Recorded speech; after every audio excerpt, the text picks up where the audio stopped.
Bismillah, alhamdulillah, salatu wassalamu ala rasulillah wa ala alihi wa sahbihi wa man ittaba'a hudah, amma ba'd. Surah At-Tawbah, the companions said it used to be more than Surah Al-Baqarah. That's how long it was. And the companions gave it a name. Surah At-Tawbah was called Al-Fadiha. In English, the exposure. It exposed the hypocrites. At the beginning, it talked about an issue of the polytheists of the Arab. That was a particular issue.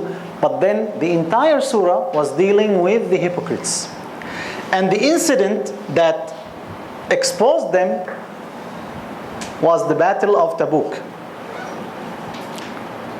And this is another thing that you can apply in your life to see whether people are with you or not. Not when you are good to them, but when you are not good to them. That's when the reality of people surfaces. It doesn't mean that you test them, but it happens. There are people whom you thought they are your friends. And then when you needed them, everybody said, I'm sorry. So where is friendship? There are people, you always give them gifts. And that's why they give you gifts. And you thought that they love you as much as you love them.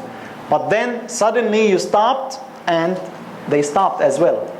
There are people who were very friendly with you. And suddenly you lost your job. And nobody became friendly anymore. That's the reality of life.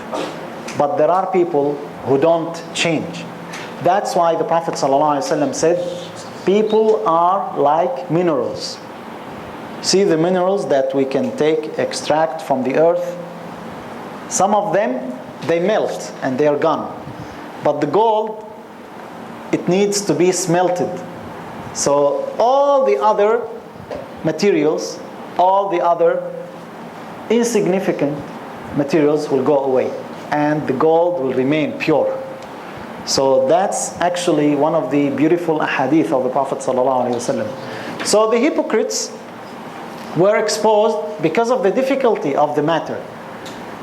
It's not a trip on a vacation, it is jihad. And where? Very far away. In the summer. It was very hot. And against one of the strongest countries at that time, the Roman Empire. So the hypocrites wanted to fake any possible excuse just to stay in Medina. And that's why in Surah At-Tawbah, we hear Allah Azza wa Jal saying, وَمِنْهُمْ وَمِنْهُمْ وَمِنْهُمْ. And from them. From who? From the hypocrites. So if at the time of the Prophet ﷺ there were hypocrites, do you think in our time there are no hypocrites? Of course, our job is not to identify them. We cannot. Hypocrisy is something in the heart. But there are signs. To talk about all their characteristics in the surah, that would take us for a long time. I will mention only one thing, which is related to what I said earlier. After Isha, before the Tarawih. Being positive. Trying to do something useful. Because the hypocrites, they are always criticizing people. They are always negative. From this surah, from Surah At-Tawbah, in the Battle of Tabuk, the Prophet ﷺ knew how difficult it is. So he invited the companions. We need your help. So some companions gave whatever they had. And it was little. Few dirhams. Pocket change to others. But to them, that's all what they had. So the hypocrites were looking at that and saying, look at those. How that would be helpful. Few dirhams. Another one would come with a lot of money. Uthman radiallahu anh prepared 1/3 of the army. 4,000 dinar, gold dinar, 4,000. In our time, that's over 1 million ringgit in our time. And he gave that. Others gave as well. The hypocrites are sitting.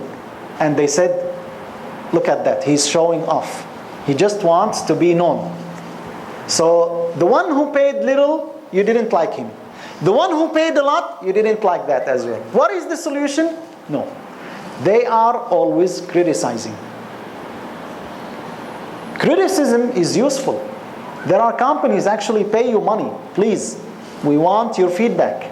Here is some money in return to your time, for your time. And there are people who keep only complaining.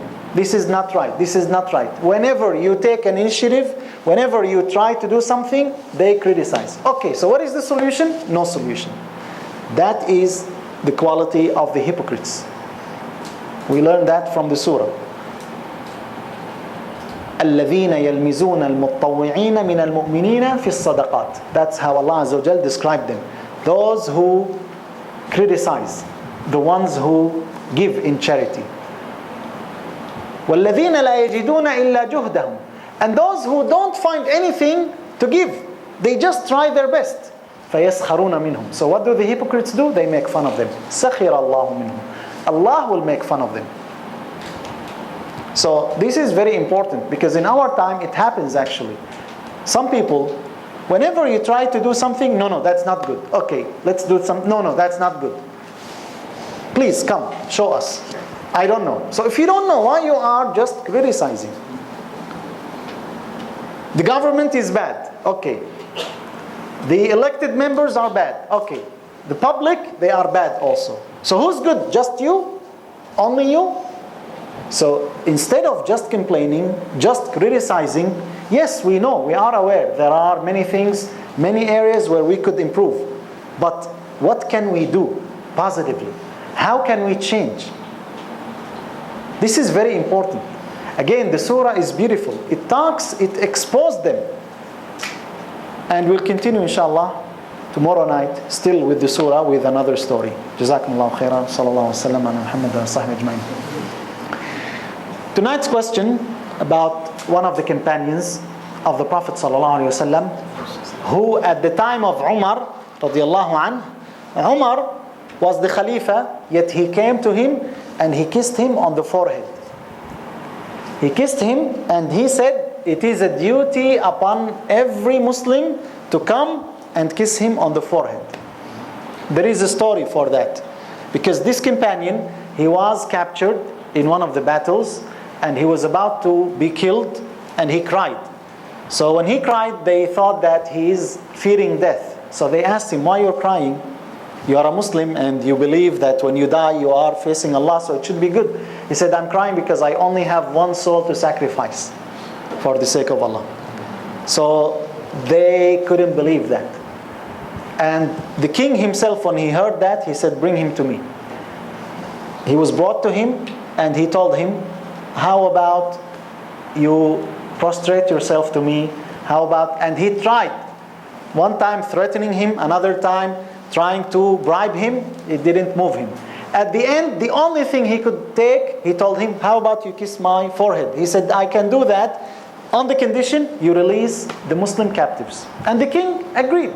So that's why, because of his release, other Muslims were released. And he came back to Umar radiallahu anh, and Umar radiallahu anh, when he heard that, he kissed him on the forehead. So who is that companion?